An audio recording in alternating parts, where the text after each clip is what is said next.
Premier ministre, je l'ai invité à un débat public depuis plus d'1 an, lorsque Macky Sall et lui-même, il était avec Macky Sall, nous ont traités de nullards. Macky Sall a dit que moi, je suis un nullard. J'ai dit très bien, qu'à cela nous tienne, moi je vais vous poser une question économique tous les mardis, puisqu'il avait dit vous êtes des nullards, je vous invite à un débat économique. Et depuis lors, j'en suis à ma 111e question. Le gouvernement n'a jamais osé débattre avec moi publiquement de ces questions. Et donc, ce que les Sénégalais doivent savoir, d'abord, premièrement, il y a une modification du calcul du PIB au Sénégal. Amadou Ba a décidé unilatéralement, il prétend l'avoir fait avec l'accord du Fonds monétaire international, la base de calcul du PIB. Donc tout a été chamboulé et du coup, on découvre que le Sénégal est plus riche de 3 000 milliards en 2015. Ça, les Sénégalais ne le savent pas. Mais ça ne se retrouve pas dans les recettes fiscales, puisque ça veut dire aussi que tout le travail qui a été fait, où on a dit qu'on a les meilleures administrations fiscales d'Afrique, nous nous retrouvons avec des taux de pression fiscale de l'ordre de ce qu'on retrouve au Niger. Mais qu'à cela ne tienne, c'est eux qui publient les chiffres. Et sur cette base-là, ils font des projections de croissance pour endormir les Sénégalais. Ce qu'on doit savoir, et je le leur dis, c'est de manière générale en Afrique, avec l'intervention de la Chine qu'on voit dans ce pays, il a tout bas un certain nombre de choses. Les investissements publics de la Chine, ce sont des prêts, en tout cas, sont là. Et ça booste une croissance d'une certaine façon des infrastructures, mais dont l'impact, évidemment, dans le pays, en termes d'emploi et autres, est extrêmement faible. Toujours est-il que l'intervention de la Chine en Afrique et au Sénégal, c'est entre 1,5 et 2% de croissance économique. Ça, ils n'osent pas le nier, c'est ça la vérité. Deuxièmement, au Sénégal, on le sait depuis longtemps, lorsque les prix du pétrole sont bas et qu'il pleut, vous avez un bonus de croissance de l'ordre de 2%. Voilà. Donc, quand eux, ils disent qu'ils sont très forts, que c'est des génies, qu'ils ont 7%, je leur dis, vous enlevez les 2% du bonus, les 2,5% de la Chine, à peu près, il vous reste 3%. C'est ce qu'on a toujours connu historiquement ici. Et ces 3%-là, c'est quoi? C'est le secteur du numérique, les télécoms, c'est le commerce, c'est le BTP. Avec l'argent des immigrés, de la diaspora qui arrive des 1000 milliards, vous le voyez tous, toujours, on construit des maisons, etc.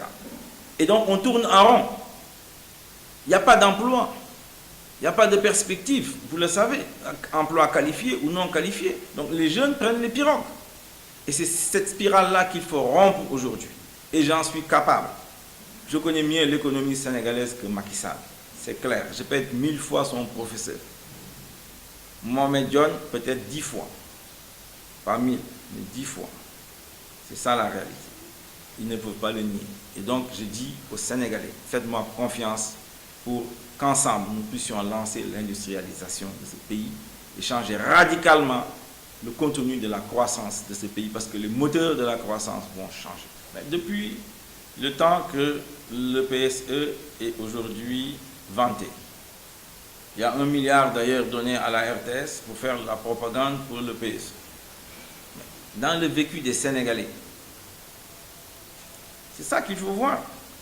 Qu'est-ce qui a véritablement changé ici? On me dit Macky Sall a fait des réalisations.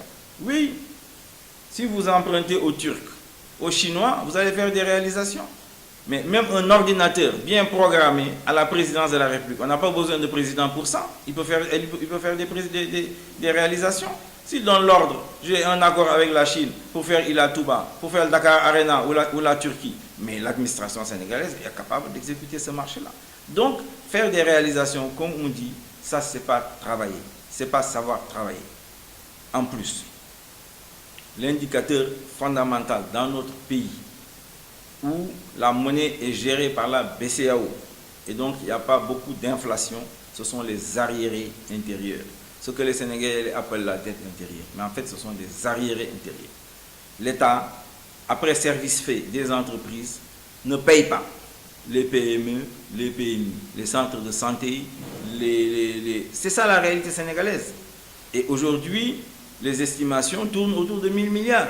Depuis le début de l'année, ça fait plus d'un an que je le dis au gouvernement, ils l'ont nié et finalement ils l'ont reconnu de manière évidemment elliptique, parce que l'engagement qui est pris devant l'UEMOA interdit aux États de l'accumulation d'arriérés intérieurs. C'est pourquoi vous les entendrez jamais prononcer le nom d'arriérés intérieurs. Mais ils trichent, comme ils trichent sur le taux de croissance, mais dans la vie réelle, les gens le savent. Ce pays-là, les inégalités augmentent. Ce sont les gens autour de la famille de Macky Sall, ce que j'appelle la dynastie Faisal. C'est eux qui accaparent toutes les richesses, une centaine de familles, et tout le reste des Sénégalais sont des gourgourlous. C'est ça la réalité, il faut rompre avec ça. Bon, il faut dire que le Sénégal a toujours produit un peu de gaz. À Gayaga, il y a du gaz qui est produit et qui est exploité par, ici au Sénégal avec Petrosen. Ce n'est pas des quantités très importantes, mais enfin, nous avons l'expérience de l'exploitation du gaz naturel. Il y a eu du pétrole avant même, ici au Sénégal, ce qu'on appelle le puits DN14. Ce dont il est question, c'est la découverte de réserves extrêmement importantes de classe mondiale. Dans un champ qui se trouve à la frontière avec la Mauritanie, qu'on appelle GTA, et un peu au sud, il y a un champ Teranga, et un peu au sud, il y a un champ Kayar. Donc nous avons 3 zones dans lesquelles effectivement les réserves qui sont découvertes sont extrêmement importantes. Elles ne sont pas encore exploitées. Elles le seront dans le futur, peut-être vers 2022-2021. C'est ça la réalité. Maintenant, pourquoi il y a eu beaucoup de problèmes autour de cela? C'est parce que le frère du président de la République, Alioune Sall, accompagné d'un soi-disant homme d'affaires qui s'appelle Franck Timis, avait mis la main sur le bloc offshore Saint-Louis profond et Kayar offshore profond. Et on leur avait attribué ce bloc en juin 2012 par Macky Sall, par décret du président Macky Sall. Ils ont gardé ce bloc en attendant que la société américaine Cosmos, qui faisait des recherches du côté de la Mauritanie, s'intéresse à leur bloc. Et c'est arrivé quand Cosmos s'est intéressé à ce bloc-là. Et donc, Franck Timis et les Alioune Sall, autour de Timis Corporation ou Petrotim, ont cédé à Cosmos une partie du bloc et ils ont cédé 60% et eux ils se sont retrouvés avec 30%. Et donc l'opposition, la société civile, a évidemment estimé que c'était de la mauvaise gouvernance, ce qui est vrai. Macky Sall lui-même a reconnu que quand son frère lui avait parlé de ça à Jeune Afrique, il n'avait pas du tout compris qu'il y avait un conflit d'intérêts. Alors, ou il nous prend pour des demeurés, ou alors il a un niveau extrêmement faible. Je crois plutôt qu'il nous prend pour des demeurés. Et donc, cette affaire-là, évidemment, a créé beaucoup de bruit.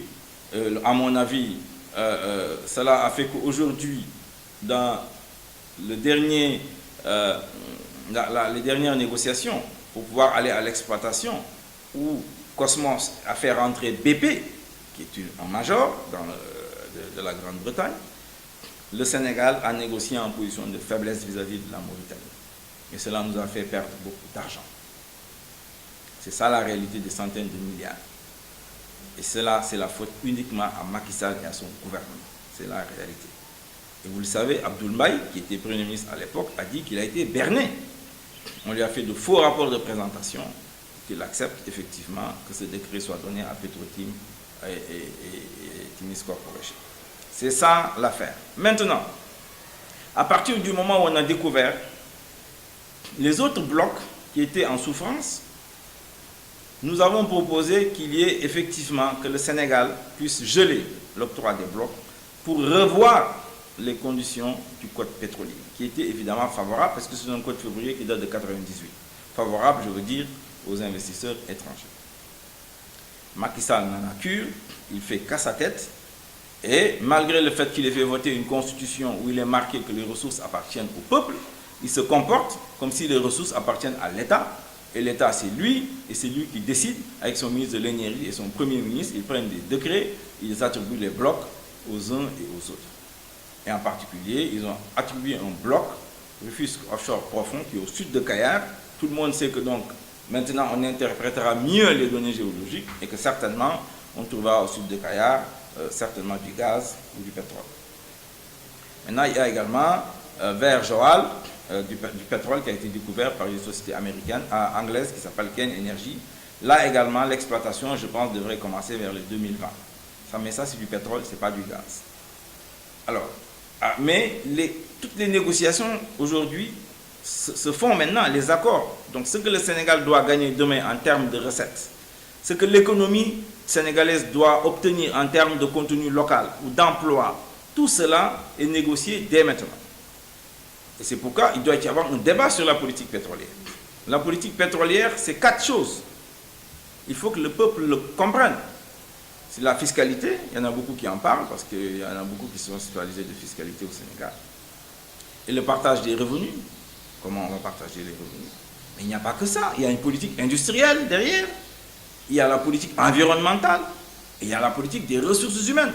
C'est tout cela qui doit pouvoir être discuté de manière consensuelle, de manière concertée dans ce pays pour définir des grandes lignes et éviter à notre pays la malédiction des matières premières. Maintenant, il y a une montée et très nette dans la jeunesse, d'abord autour du franc CFA, maintenant le France dégage autre, en disant il faut aujourd'hui rompre les liens avec la France. Mais comment voulez-vous? Si vous avez des dirigeants qui ont des doubles nationalités françaises et sénégalaises, ces gens-là sont plutôt là pour faire les bénis oui-oui, et donc ces gens ne sont même pas courageux pour pouvoir rediscuter des accords de coopération monétaire, pour pouvoir évidemment changer les règles du jeu, favoriser évidemment le développement de l'entrepreneuriat local, réorienter notre économie, qui est fondamentalement une économie qui dérive de l'économie coloniale. Il ne faut pas espérer que l'APR de Macky Sall ou le PS ou l'AFP, tous ces gens regroupés autour de Benno Bokk Yakaar, puissent faire ces orientations. Il n'y a que Teki qui est capable de le faire. Nous sommes des patriotes engagés. Nous avons les connaissances qu'il faut. Nous avons la modestie de la concertation. Nous ne croyons pas au présidentialisme obscur, autocratique. Nous sommes capables, effectivement, de faire les transformations qu'il faut pour que ce pays-là aille de l'avant, pour éviter la malédiction des matières premières du pétrole et du gaz, pour lancer l'industrialisation, créer l'emploi, créer les conditions, effectivement, d'une plus grande intégration des pays qui nous entourent. Je veux parler de la Gambie, je veux parler de la Guinée-Bissau, de la Guinée, du Mali en particulier. Merci madame, je vous remercie et bon vent.